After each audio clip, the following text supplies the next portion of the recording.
Merry Christmas.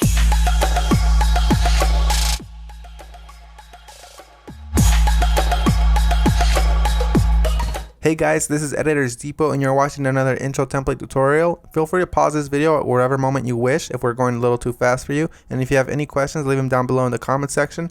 We always reply to every single comment, and if we're away for a minute, just go ahead and comment down below and there's very friendly people that will help you, guaranteed. It's important to remember that this is a pre-made tutorial that we've carefully selected and approved because we noticed that it works the exact same way. If you have any questions, comments, or it's just not working for you, just leave a comment down below and we'll get back to you, guaranteed.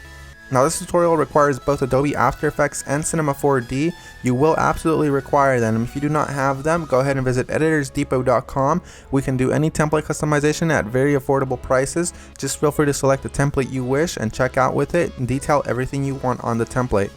Now that that's out of the way, all you're going to want to do is open up the Cinema 4D file. So here it is, and we already have it open, so I'm going to go ahead and bring it up.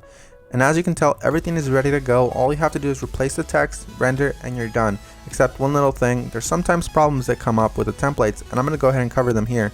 Sometimes the audio will be included, and you don't have to worry a bit about that. As you can tell on this template, the audio is included. It's not a problem at all, and sometimes the font is not included. If it's not, all you want to do is of course look for the text layers. They will look a little like this. Select it, and then hit font, and select any font you wish. You can visit DesignerDepot.net for any font you wish. The first thing you want to do is of course modify one of the text layers. So here it says your. I'm going to go ahead and hover the text after I select it and replace it with editors. I'm going to do the same thing for the second layer behind that one. I'm going to hover the text and write editors. Now that that's done, I'm going to go ahead and render preview.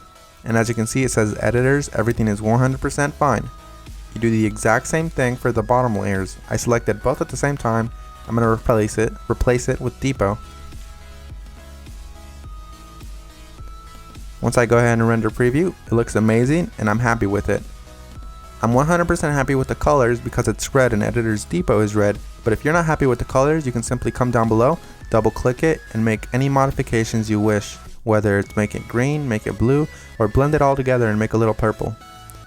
I'm going to go ahead and keep it this way, and I'm going to go ahead and go to my render settings now. Once you're in the render settings, you're going to want to make sure that your width and height is set to 1920 x 1080 if you have a very good computer or decent computer and you have time. If you have a slow computer and you probably don't have that much time, you make sure you set it 1280 by 720. You want to make sure you tick all frames, and then you go to save. You make sure it's as a PNG sequence for a faster render that does not reduce quality at all. And you want to make sure you select file here. Make sure you make a folder for this one render sequence that's alone and empty. Mine is template render, and I'm going to name my every single sequence render. You close that and you begin the render.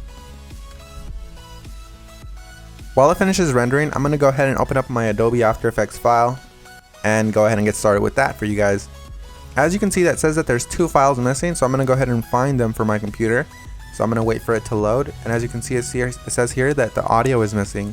I'm going to go ahead and double click the file, and I'm going to find it for the computer. It should be included in the template, and if it's not included, we're sorry and we're going to do our best to try to help you, but if it's not, you can go ahead and include any audio you want. As you can see here, it's not included, so I'm going to go ahead and just drag in one of my copyright-free files that I have in my library. You can use the one that we're using for this tutorial. Another really quick tip you can actually follow is just close this, right click the file, and go to rename. You can actually copy the entire name if it still has the original name of the song. Then you go back to YouTube, you paste that there, and you download the file from there. You want to make sure it's copyright free and you're not breaking any laws though. Once you've gone ahead and replaced your song, you're going to want to go ahead and replace the other thing that was missing, which is of course the PNG sequence.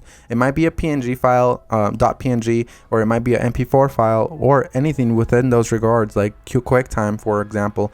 You're going to go ahead and double click it and replace it with your render sequence. I'm going to select the first frame, scroll all the way down just to be safe, and select the last frame. You want to make sure you do the same thing, all while holding shift, so it selects every single one. You make sure you tick on sequence here where it says PNG sequence. You should have that option for Windows as well. You hit open and it will import every single one, and it'll make it look like a video. That makes your render much faster and it looks the exact same. So we're 100% done. Assuming you have every single one of the plugins required, you're 100% done, and if you don't, you're going to have a black screen similar to this.